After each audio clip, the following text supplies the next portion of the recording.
Welcome to Tomorrow Makers, where we explore how we learn, live, work, and play now and in the future. I'm Carlos Ramos. And I'm Summer Beatty. Hey, Summer. Hey.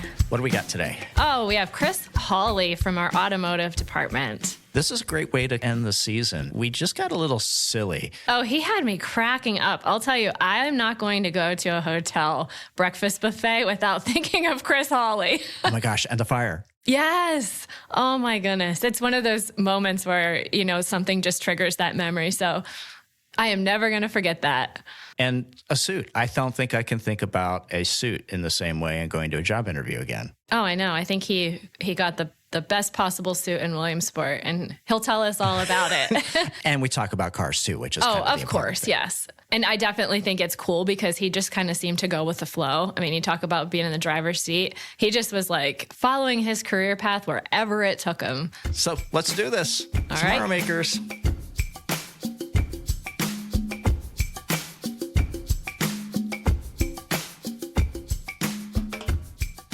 Okay, so we're here today with Chris Hawley, Assistant Professor of Automotive Technology.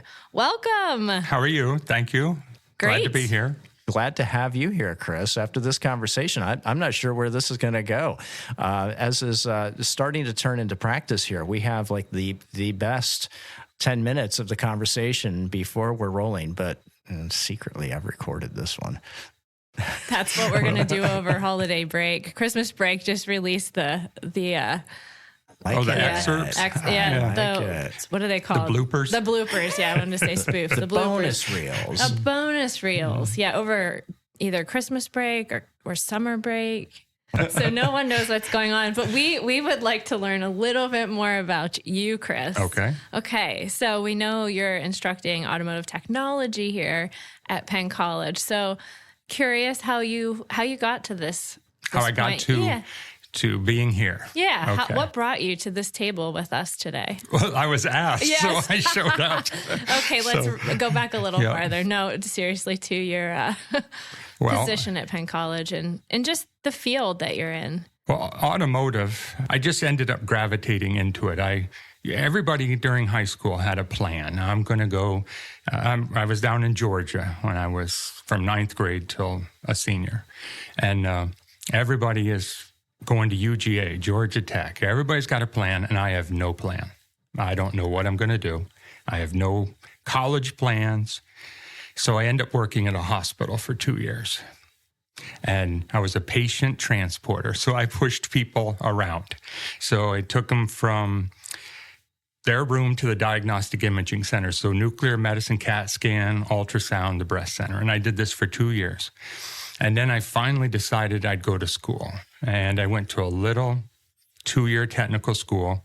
And I went into computer science because that's what my dad does. He was a computer programmer for his whole life. So I thought, well, I'd do that because K through 12 didn't prepare me well for what I wanted to do. They just put a math problem in front of you, do this, and I would, or do this English paper, and I would. So I didn't know. So I end up in a 2-year program, and I get a job at Sears in the automotive center. And that's what started it, because I was just a tire guy, just did tires, and I didn't know anything, and it was fine. And so I was a tread head, and then I was a lube goob. I had to do oil changes, and then they let me do electrical work and batteries. And so I got in with all these other automotive people, and they were going to a different school. And there was 6 or 7 going to another technical school. We're all the same age. And I thought, well, maybe I should go there. So I stopped doing the computer science and I changed schools. And now I'm into automotive. And so that's how I got into automotive. So now I'm, 22, 21, 22. So I still don't have anything going on, but I'm in school. And I'm at Sears for several years as I'm going through classes. And then you get done with school. And so you go get an automotive job, and I go to Lexus, and I was a bumper-to-bumper tech, and it was okay. I mean, Sears was fun because you're a kid, you don't have all the responsibilities. I mean, I was a little older, but you don't have all the responsibilities, and you're going to school from 7:30 to 3:30, and then you're working from 4 to 9:30, and it's the same bunch of us. There's like 11 of us that did this trek. But then you go to Alexis and you're with men and women, and this is their life, this is their living. And it was way more serious. So you had to get serious, and I was good. But the pressure of constantly trying to make time. I don't know if you guys know how you get paid in automotive. No. It's called flat rate. You get a flat rate dollar hour. So let's say I make $20 an hour. And a customer comes in for a rotating balance. And so that pays 1 hour. So if I get the job done in an hour, I get $20. If I get the job done in a half hour, I still get $20. If it takes me 2 hours, I only get $20. So the objective is to be quick and efficient so that you can get the job done and get on to the next job, and then the next job, and you get more than 8 hours in a day. Actually, we had to work 9 hours, but it turned more than 9 hours in a day. So I could turn somewhere from 12 to 15 hours on a given day. So you're turning, eventually I was over 100 hours a week. So you're turning more than 20 a day on average. And that was good. But then when business slows down, you make nothing. And that was rough. And so with the students now, I actually have them do repair orders and write up the repairs they did and how much they'd earn and how much the part costs, how much is the shop getting. And they're very stunned sometimes at how challenging it is. And I'm very much always want to do better the next time. So the next day you want to do better than yesterday or the next month. So I really pushed myself hard. And eventually it was too much and I thought I could do something better. So I ended up leaving the automotive field completely. I went back to school for computer science, information systems. And then I went into the IT industry. And that's where I thought, well, I'll do this. But I wasn't real happy with that either. There's a trend here. Yeah, maybe it's just me. Oh, it'll get worse when we start talking about businesses I used to work for. They're all closed now. So we already mentioned Sears. Anybody heard of them? So I was basically in a computer room. And I was doing network administration, and I worked at several different places. And I did that for 5.5 years.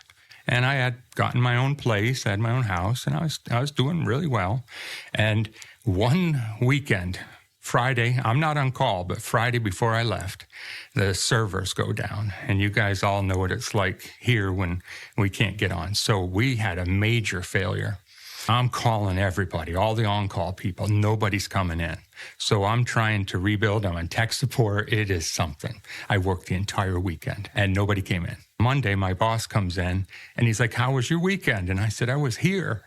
And, this is back when we still had pagers. Not everybody had cell phones yet. And so he's like, oh, you look terrible. So you need to go home.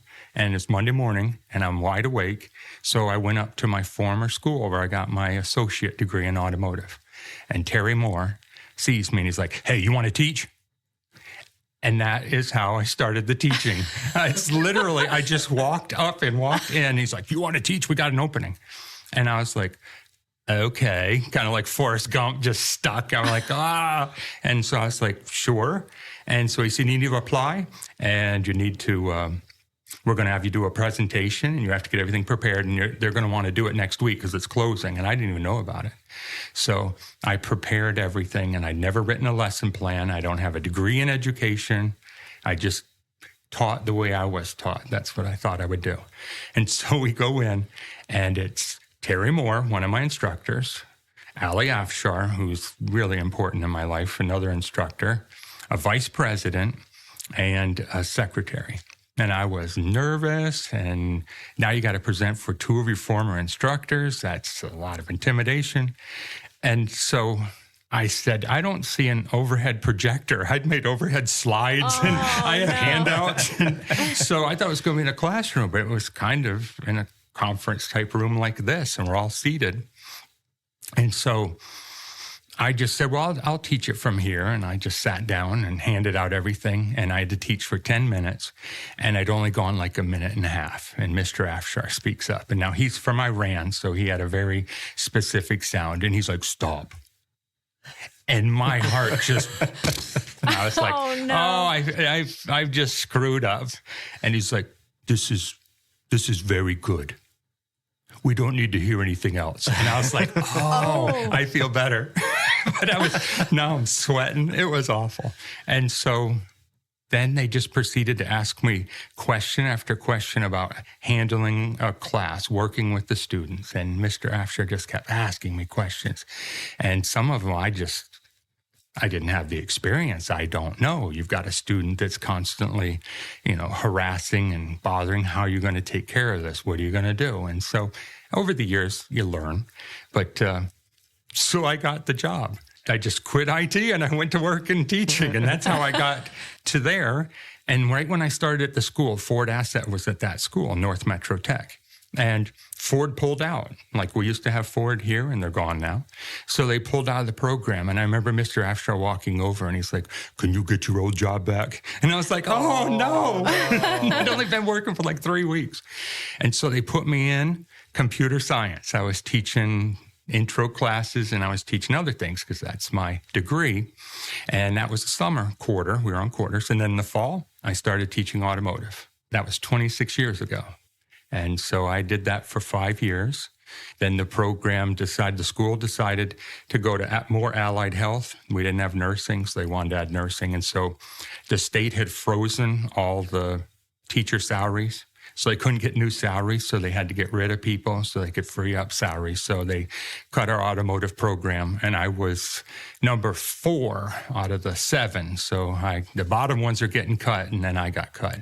And so I ended up here eventually. So after 5 years there, I came here. And I didn't know what I was going to do. I didn't know, really, when they cut my job, I was like, I don't know. And Mr. Afshar came in. I'd interviewed for a couple places, and he came in, and he had automotive news. And he said, "You need to go to this school." And it was Penn College. And nice. So there I was applied. An ad in there? Oh, yeah. They had an ad in there, and he said, "This is an excellent school. You need to go here." And so I applied, and then the whole rigmarole coming here, you have to fly up and interview. And so now you have to do a 10-minute presentation, at least for people you don't know. So when I get here, mom was a HR, she was a benefits coordinator for years in HR, or people and culture here. And so, you gotta suit up. You gotta wear a suit for your interviews, even though you're interviewing for an automotive teacher, but you gotta suit up. And so you gotta carry all your stuff with you, your notes and everything that you're going to present, and all your paperwork. But I checked my bag. And so when I get to Williamsport, my bag didn't make it. Oh, no. So it's the interview's on a Tuesday, and I don't know anything up here. I go to my hotel for the night, and then I go down to the Golden Strip to find places so I could get, toiletries and some other things. And so I'm like, I don't have a suit. I mean, I'm basically got jeans and a T-shirt. And I'm like, this is going to be horrible. So I called the clothier, and they don't open till 10. Well, the interview starts at 10:30. So I'm like, this is bad. So I called at 8 o'clock, and somebody answered. And I said, what was going on? And I don't have anything, and I got to get ready. And he said, come down right now. And he got shoes and a suit and tie and everything for me. And I show up on time with my pants already, they're pleated and all sized, everything. I was looking good. I love you paint this picture. I can just see it happening and see it unfolding. It's panic situation. He's like, are you interviewing?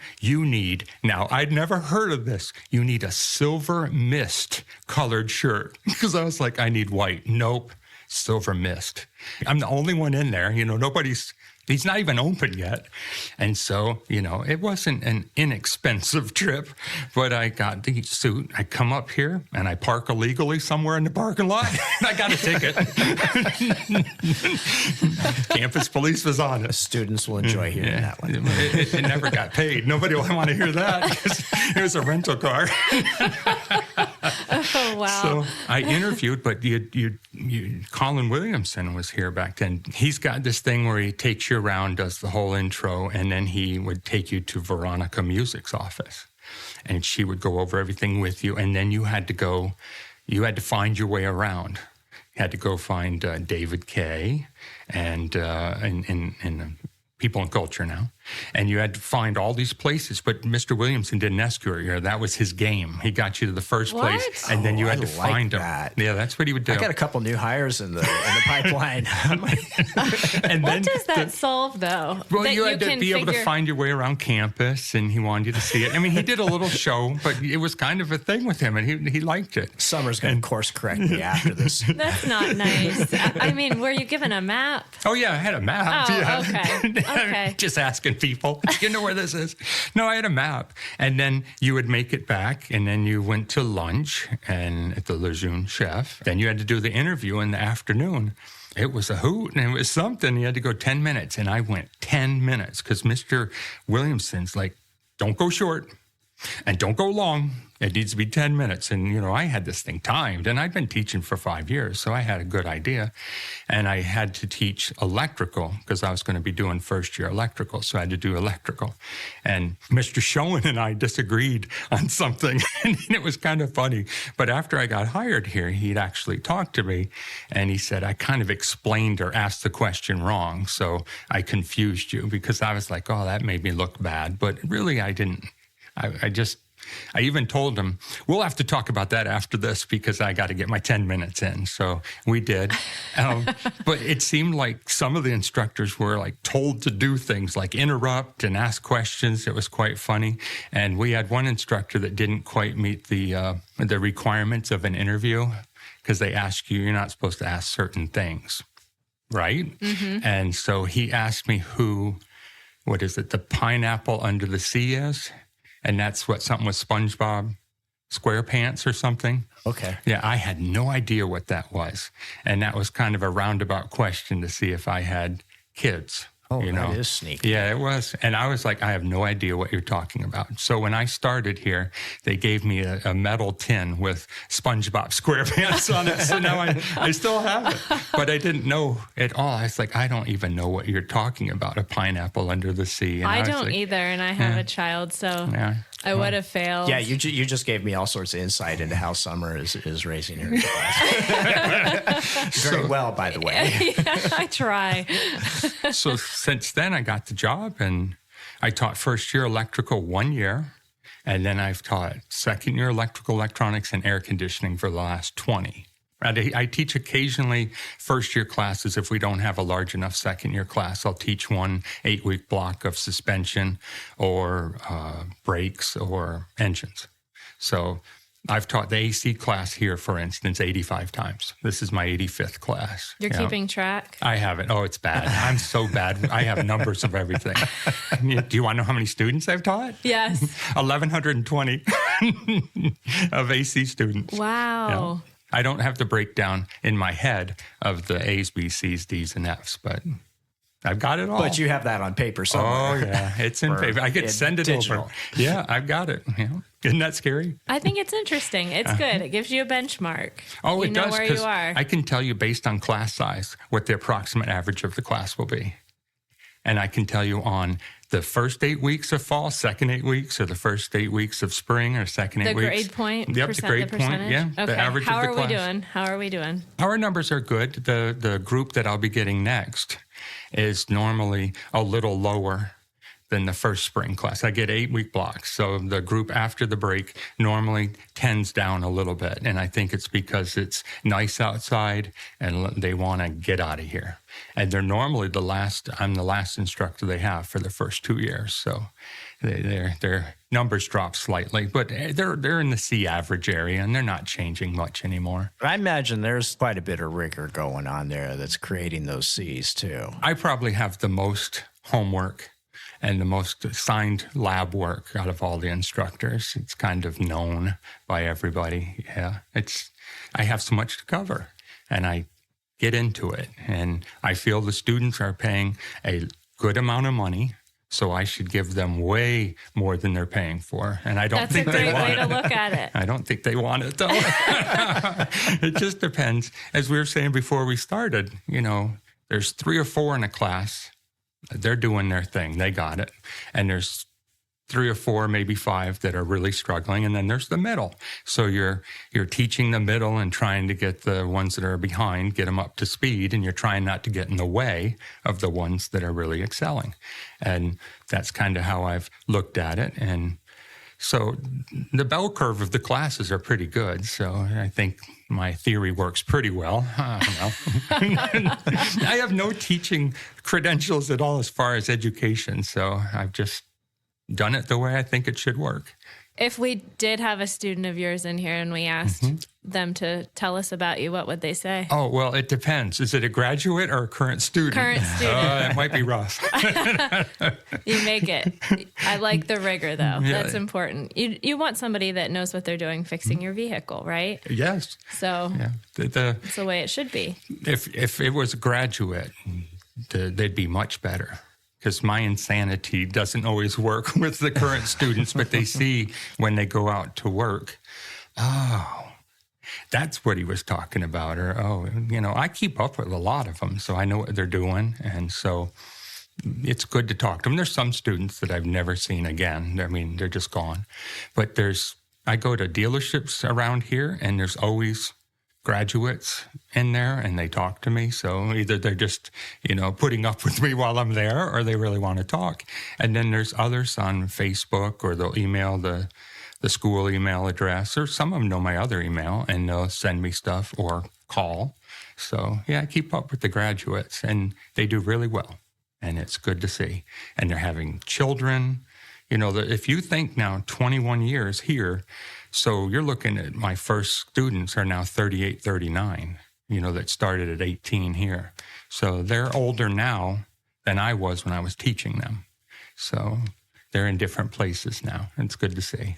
A lot of instructors do enjoy keeping in touch with students and following their life's progress. I had somebody else tell me, I just love seeing them on Facebook and seeing them purchase their first house and get married and have children and get promotions.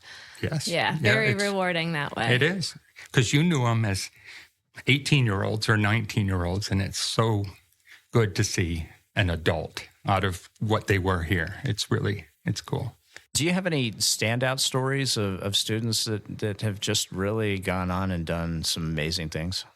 Well, I thought about that, and I actually sadly went through a large list of students that I talked to, and it's 4 pages long. Oh, my goodness. I wish you all could see this. Yeah. We've got a yellow notebook, a yellow pad here with 4 pages of single-spaced names and what are they those do, locations of where they work? Yeah, either where they work or the business that they own or what they're doing now, because some of them have left the industry. But there's so many, I just can't nail down one because that would be just not fair. And I was going through these over the last couple of days, and, we've got 4 instructors now. They were automotive techs, now they're teachers. And that I keep up with because, they're all at the high school level. And so we're always trying to find out what's coming in. The COVID thing really changed a lot of what we're getting at times because they couldn't do hands-on in high school, so they're behind when they get here. And I say behind, we start at a certain point and bring everybody up, but we might have to move the goalpost back a little bit because they need a little more help. But we've got so many business owners. I mean, some of them have been in business for 15, 18 years, and they have their own little places. And when I say little, they're not all that little. Some are very large. And co-owners of businesses and technicians, there's so many. And a huge list when I was going through this were BMW techs and Mercedes techs. And I always say to go to a Highline manufacturer if you can, because they tend to have better flat rate hours. They have clientele that are more willing to pay and, pay larger amounts. And so it looks like, I don't know if they followed my advice, but it kind of looks like that's where they've ended up. And we've got bunches of students in corporate positions for Ford and General Motors and Subaru. So there are a lot of our 4-year graduates have ended up into the corporate positions, and they're dealerships also, service managers and service advisors and financial operations, FinOps people. And so it's just amazing where they've ended up. And then some have left the industry, but they're still in technical areas. So, for instance, if you take my AC class is not going to be 100% the same as the trades here for the residential, commercial, housing type stuff. But you can take a lot of the information that's provided in my class and you can apply it to air conditioning in a building or a house. It's very similar. And I have a student that started his own AC business. So he's doing still the same kind of mechanical type work, just focused on buildings and houses. He also started a business, and he has a business that does all that chopped up rubber at playgrounds. They take the belts out and they chop it, and he's got a business that actually supplies the rubber for all the playgrounds in the whole area. He's Very out in the Scranton area. It's different where some people end up. I have a student that owns a winery. He has his own humongous property, and that's what he does. He grows the grapes and the whole thing. It's just, you never know where your degree will take you. And you had said a 4-year program versus 2-year program. The 4-year is a management. Correct. Okay, so that also may lend itself into starting the business or exploring some of those other paths. Correct. Yeah. When we have, like we had open house Saturday, when we're doing open house, it's always the moms that ask the questions. The students don't ask anything, and dad's looking at the cars. So it's always mom. And they're asking, what's the difference between the 2 and the 4-year program? Well, the first 2 years are all the same. And then the 4 year is going to focus on the management. Ron Garner, Dr. Garner, teaches that program, and I did a little bit in this semester with him, some data gathering for one of his classes, and he teaches the 3rd and the 4th year. And the students learn all kinds of management related, how to run a dealership, how are you going to have your cash flow and how do things work. So the students learn that. So they get automotive first 2 years, hands-on on the cars, and then management. And somebody always asks, well, can they get the 2 year and then come back later and get the 4? Well, of course you can. But I always say time is free when you're 18, 19, 20. You don't have a lot of responsibilities. So if you can afford to get your bachelor degree all at one time and get out at 22, 23, 24, and then go to work, rather than leaving here at 20 with an associate and then trying to come back at 27, 28, and now you've got a spouse or a significant other, children, rent, whatever. So I think that resonates with some parents, but I don't know if the students want to do it, but they want to just go out and make money. There's students that have gotten the 2-year degree and then gone on to go into, 4-year, what would be 4-year type jobs. And so some of them have had to go back to school, and then some have gotten a lot more just on the job training. So they had to catch up, but they're all doing well. I guess the ones that I don't know about, they don't talk to me. I don't know what they're doing, but that's an impressive list of communications with past students. I mean, but come on, it's got 1,100 students. Yeah. I mean, we need more pages. So that's time. That's a time commitment to stay in touch. Well, I think it's admirable. I either online or they contact me. Sometimes totally out of the blue. You haven't expected it. So this is what happened at Christmas during the break. I did apply for my promotion to associate professor. And as I was saying, some of you have to include your student comments for the last, your evaluations for the last 5 years. And as I said, they can be a little rough sometimes. So I told my wife, well, I'm going to contact some students and just see if they'll write a letter, recommending me for it, and, graduates. And so I said, I don't know. I talked to them, but I don't know if they'll all really do this. And so I'm just sending out over Facebook. If you'd be interested, I'll send you an email. Just send me your email. And I said to my wife, Kim, I said, I don't know, maybe 10 of them will respond. I sent out, a good list. And so I'm sending them out and they're binging back up, almost instantly. Sure, I'll do it. What do you need? So I'm sending them out everything. And I couldn't believe it. I mean, as fast as I was typing them in, they're coming back. And I'm like, so I got a lot of letters, sent either to the house or the school in mail or email. And then I printed them out for the application, the promotion.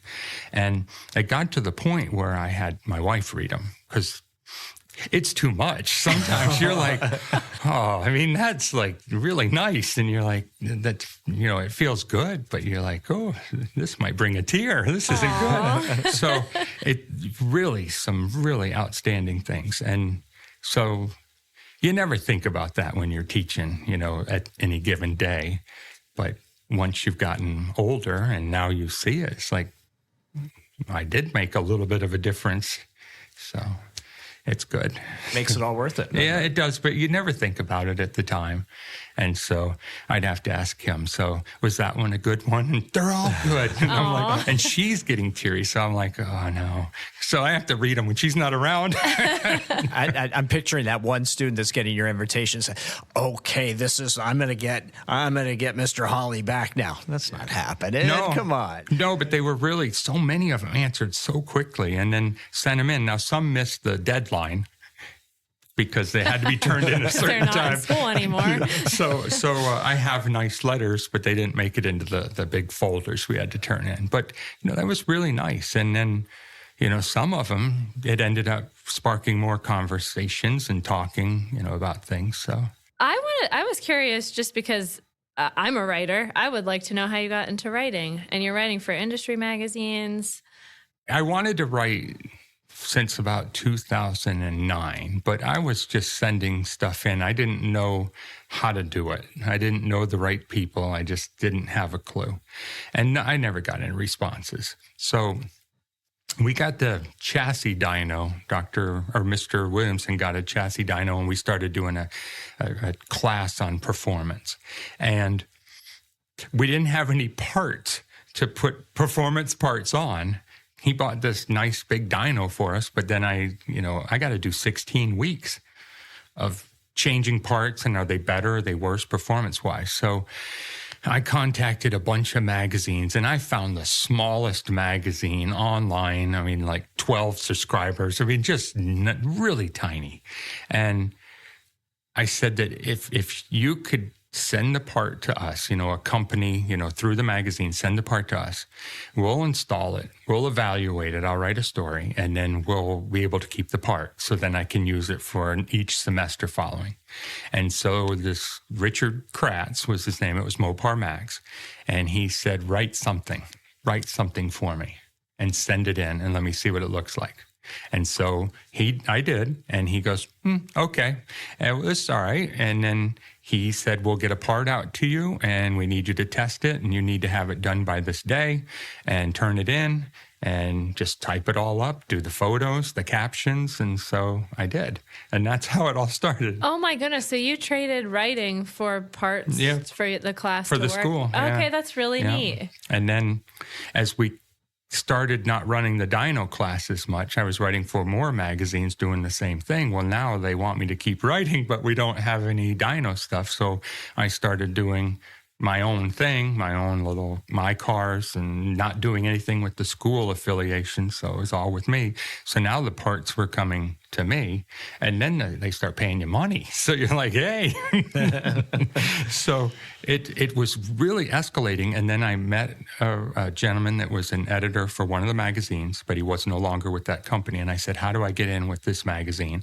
And so he told me, write up a whole big story, photos, and then send it to, his name was Johnny Hunkins, send it to him at Mopar Muscle Magazine, and send it certified mail. So it'll be, he got it, and have your CDs in it. And so I did. And he calls me, and he's really very stern man, and he wants things done a very specific way. And so I made a suggestion, and he said, can you actually write that? And I was like, I can, and I can test it, and I can verify it.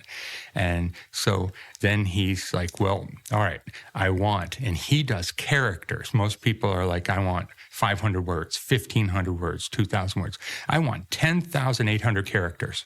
And I'm like, holy smokes, that is hard to do, because you're literally trying to find another word. I got a 5-letter word. What's a 4-letter word that'll fit? And so you're really working. And so sent stuff into him, and he's, I had to buy the part originally because they just thought you were scamming them. So I had to buy the part, and then they would pay me back plus a small amount for the story. And so after I did the first one, then he just started having the parts sent. I didn't have to buy them, and he was working with me. And I did this oil story, AMSOIL story, and that thing just took off. It just blew up big time. It was on MSNBC, and it went everywhere. And so, sorry, what was this about? Oil, engine oil, transmission fluid, differential fluid. I think there's it's one of those things that everybody has an opinion about. Oil, everybody has an opinion. Yeah. So that story got comments galore, and you learn as you do this long enough, people will throttle you. This is just a paid advertisement, and it's not very good. And then other people love it. Well, a gentleman from Mobil Exxon, who was an engineer, wrote me. And he was like, where did you get this data? And I was like, I read and I research and I check. And he's like, there's things here that a lot of people don't know about. And how would you know about it? And I didn't tell him, but I had the Exxon Mobil tech notes.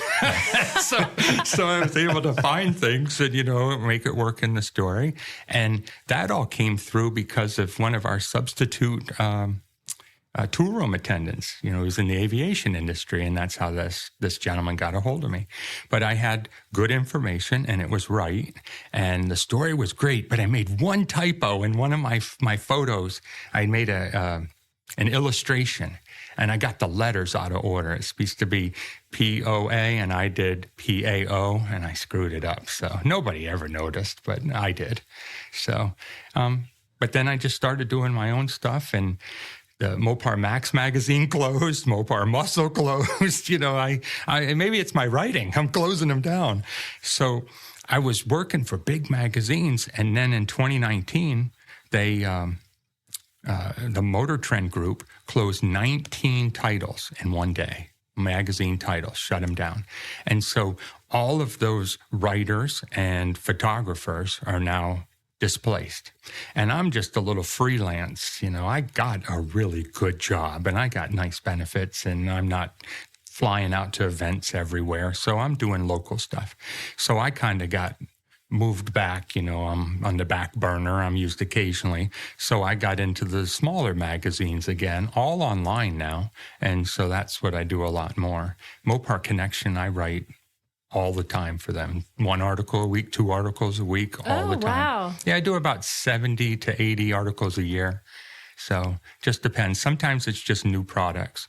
Sometimes it's tech stories, events, car shows, drag racing, or other events. So whatever. And I'm kind of given, do what you want, you just enjoy yourself. And as long as it's, in this case, Chrysler specific, so that's what I do. And then I got a column, my own AC column, Cooling Corner with Chris.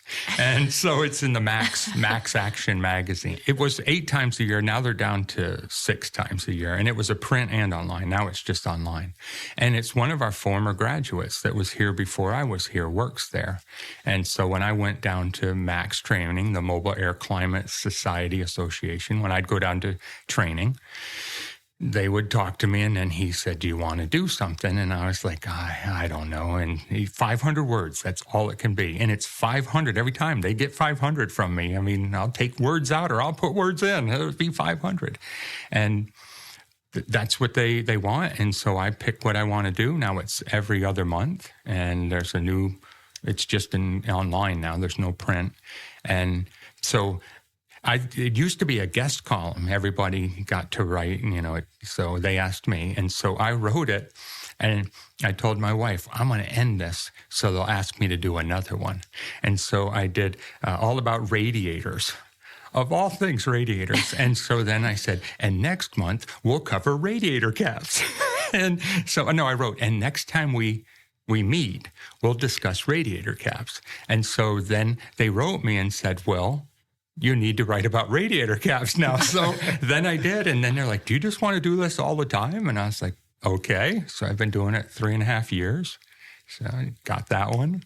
So that's nice. Do you ever have students who are interested in writing in that capacity? I've had one, and I got him in touch with some editors, and then he really didn't follow up. So he wanted to do what he wanted to do, and he wanted just free parts. And so it didn't work out for him. But I've had one ask, and I've asked students if they'd be interested, because the editors are always, hey, is there anybody? Because they're struggling in certain magazines to get writers, especially if it's a very specific area, just General Motors or just Chrysler or just new cars. So none of the students have taken me up on it, but I've asked. The one really was into it, and then unfortunately he didn't finish here, and I've lost track of him. I know he's in New Jersey, but I don't know what he's doing. So no, nobody yet. Okay, you never know. There's still time. Do you ever write about electric or hybrid vehicles? I know you have an interest in those areas. Yes. I did a story for Motor Age magazine, and that was a huge story, and it was all EV air conditioning. And it's really interesting because the EV cars don't have engines. There's no heat because there's no engine. So we're using the air conditioning to heat the interior. And it's all in how the refrigerant's being moved around in the system. So I wrote a huge story on that. And I had all the data to go with it, and temperatures and pressures. And that story did really well. But I've not written again for Motor Age. They're very, they're great, but they really line up their year out. I mean, they've got everything planned, and it's hard to, get a spot. There's so many writers again. But that story was really huge, and I called it The EV-lution Continues. And then I've done other heat pump stories, a feature for Max Magazine, and then the EV stuff. Mr. Probst, Chuck Probst, and I are both EV Pro Plus Level 1 certified. And there's less than 100 people in the country that have the cert. And I'm number 49. He's 50 because I'm alphabetically ahead of him. So we took that class. It was 6 weeks of videos. And so the first video, you're just kind of watching it, and it's safety, and you're like, I'll watch it. And you're listening, and then you take the test, and you have to get a 100, and I got an 80, and you're like, oh man. So then you had to get serious, and you had 10 attempts to pass and get 100, and you're like, wow. And so you finish the first one, you do it again, you get 100. Mr. Probst did the same thing, kind of just I'll pass, and then he had to do it again. So then the second video, and it's hours, and you're taking notes on your yellow pads here in the basement, keep repeating back, what did he say, and you're hours and hours, and then you take that one, you get 100. And I got 100, so did Mr. Probst on all of them, but it was 6 weeks in the basement, just trying to stay away from noise and just writing notes and trying to keep up. And then you had to have all the tests passed before you could go to class. So you got a time limit. And then, we had to get the provost to provide us money to go. And so now you're really under the gun. You're like, oh, I got to pass this class. And so it's 3 days, 2.5 days. And the last day is testing. Written online, 103 questions, very strange number, and the hands-on. And so you have 2 hours to do the written test. And so I'm going through, and it's literally getting to be sweat time. You're like, because you're like, I'm like on question 89, and you're like, ooh, I'm getting close. I mean, you got to get an 80 or better on this. And you're like, ooh, oh. And so I finish, and I passed, and I'm like, oh. And I was the second one done. But the other gentleman had already passed the hands-on. He had to redo the written, so he was at this event. So then I was the first one to do the hands-on. And so I put all the gloves on. You do all the testing. And so I'm done. And then Mr. Probst gets done a little while after. And I'm looking in the window, and there's almost a bunch of the class still thrashing, trying to get done. And 7 out of 16 of us passed. Wow. It was tough. And then there's level 2 this year, and we're both like, I want to do it, but I don't know if I want to do it because there's so much work. And there's going to end up being 4 levels of this eventually. And so it's going to be something. And Mr. Probst does the EV class, and then I do the AC with the heat pumps. So I'm in the That's EV, what I was going to ask you. What pieces of those translate into your instruction at the college? Well, I do the electronics, so there's some EV stuff I do there. But now we've changed we've took the hybrid EV class out and made it a 3-credit now. We did that last fall when we moved Mr. Probst over from Honda to our program, the general program. And so he does a 4-week EV twice a semester. And then I do the heat pump stuff for AC. So we swap cars around. After I leave here, I'm going to go get some cars and swap them over to my lab for tomorrow. And he does a lot of the EV stuff now, but we're still not to the point where we can remove the batteries with the students because it's dangerous, because there's this phenomenon called studentized cars. Students work on them so many times, little trim pieces, clips, little bolts, screws get lost, damaged. You don't want that with a battery, a high voltage battery. You don't want anything damaged. And so we're going to do the best we can, and I'm sure he'll find one, a car that has a discharged battery. It's a failed car. We'll get it donated, and then we can remove that, and then they can do it.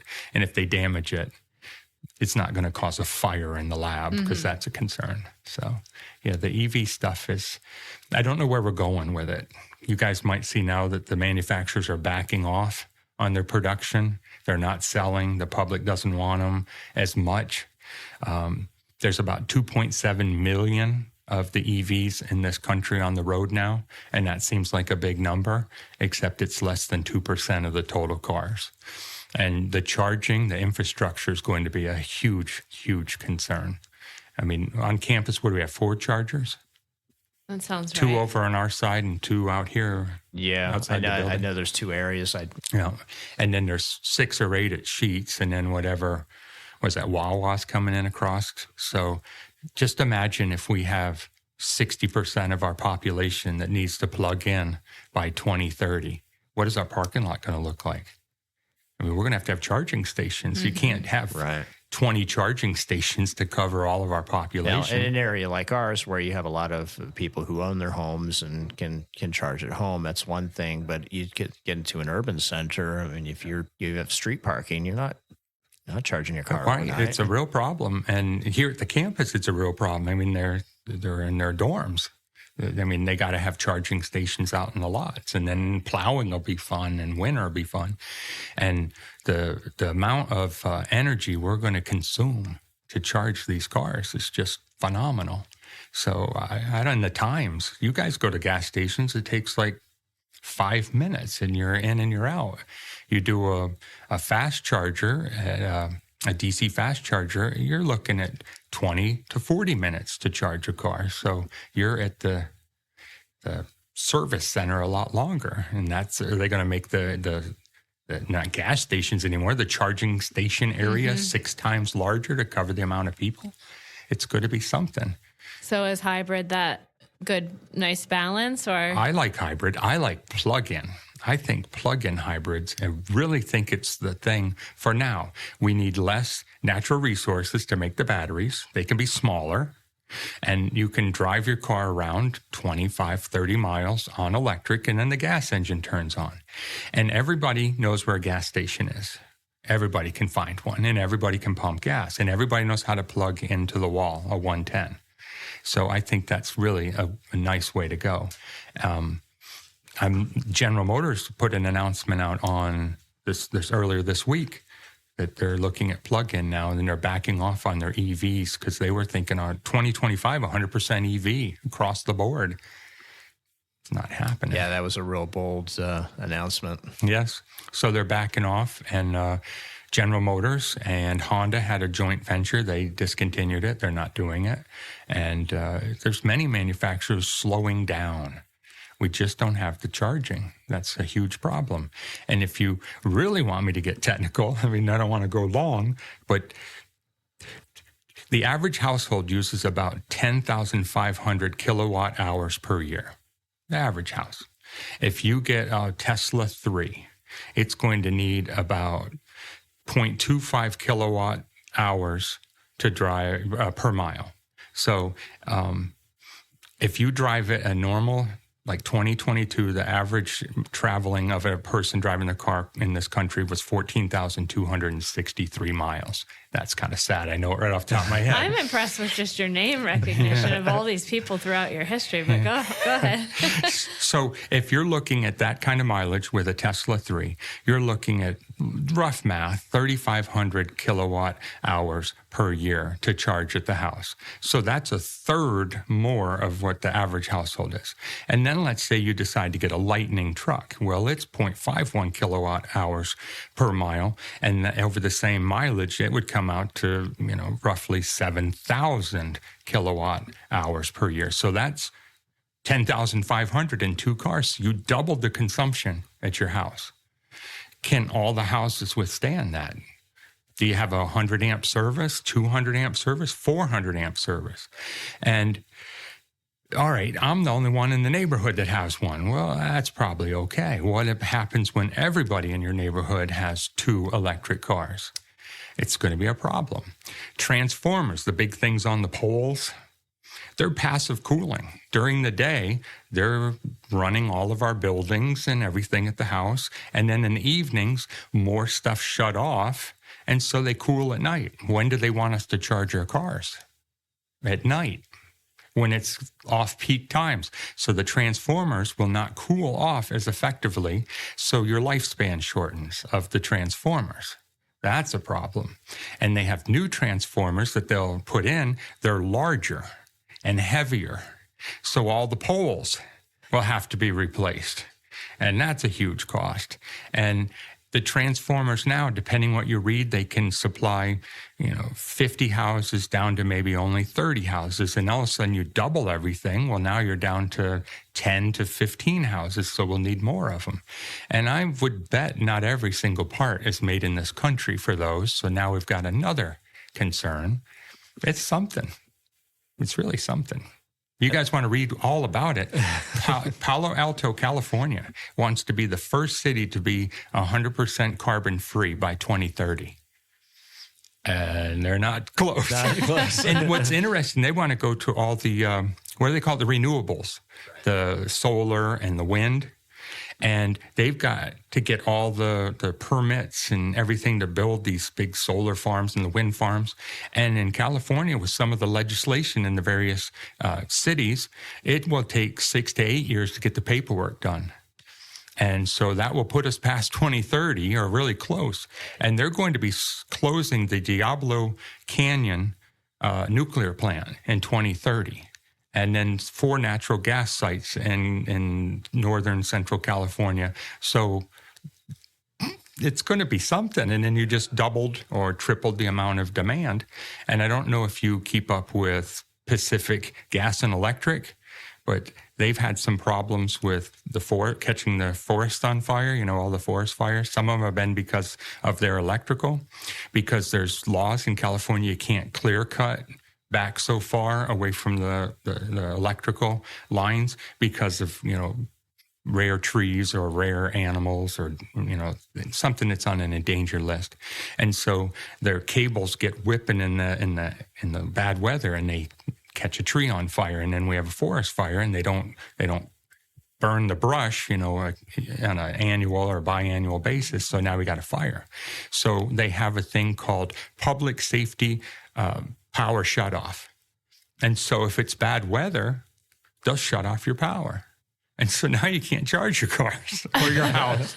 So it's very concerning. And you guys may have read California has brownouts all the time. Well, now let's add double the amount of demand. Sounds like we need some really good systems design thinking. We need some really smart people in the right places. And maybe we don't need to force EV drastically by a certain date.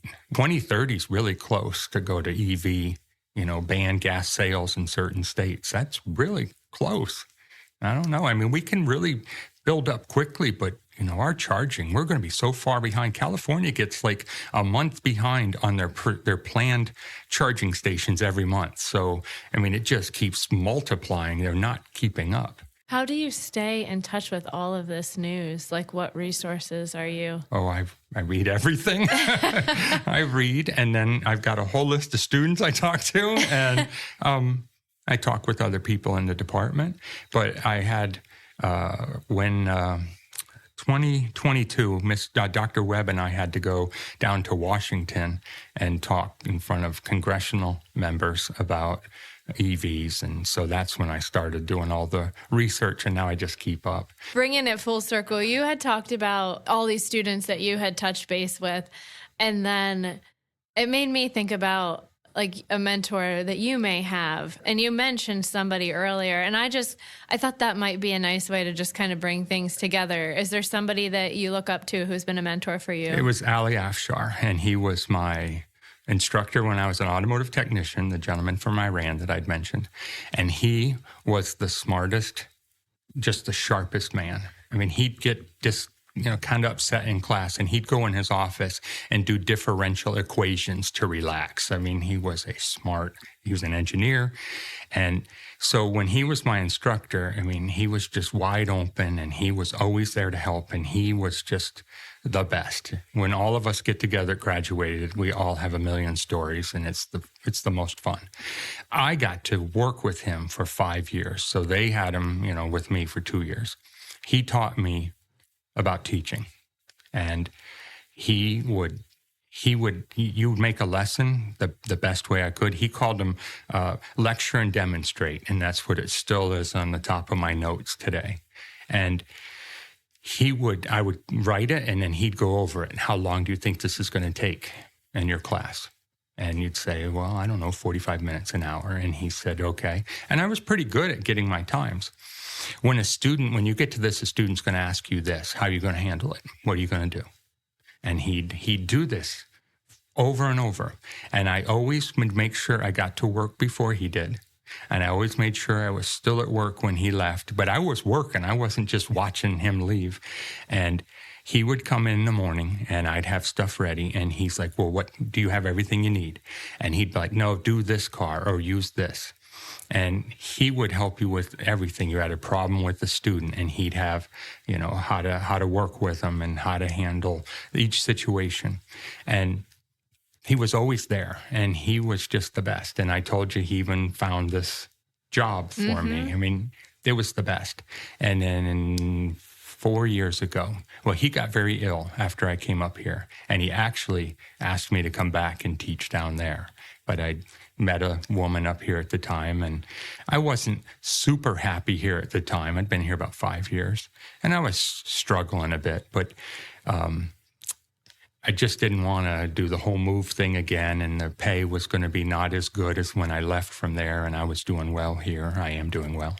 And so that's the only time I probably didn't do something that he had hoped or asked for.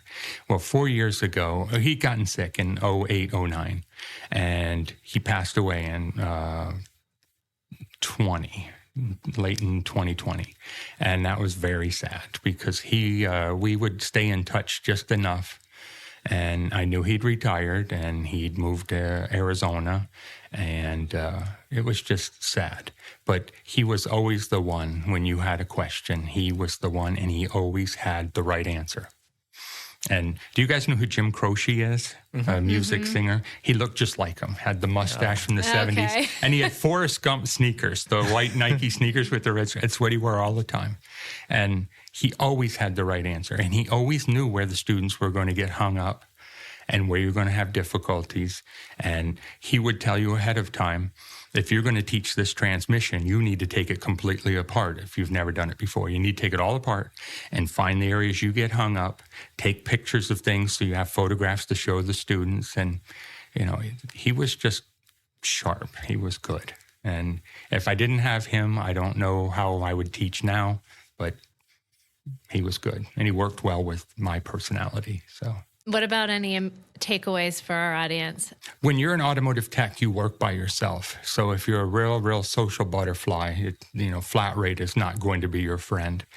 I always talk to my students about looking at the Myers-Briggs testing and see where you fall, or any type of predictive indices, or Jordan Peterson does the five parts of a personality. And I always go over what I am with the students just to show them I am exactly where I'm supposed to be. I mean, when you look at it, it's like, mechanical engineer, electrical engineer, college professor, aviation technician, automotive. I am literally where I'm supposed to be. And it's very fulfilling. And when I watch some students and you're just like, no, you can't say it, and you do the best you can, but you're just not, this isn't for you. Some of them are super sharp and their talent runs out right about where their wrist starts. Their hands just don't do the job.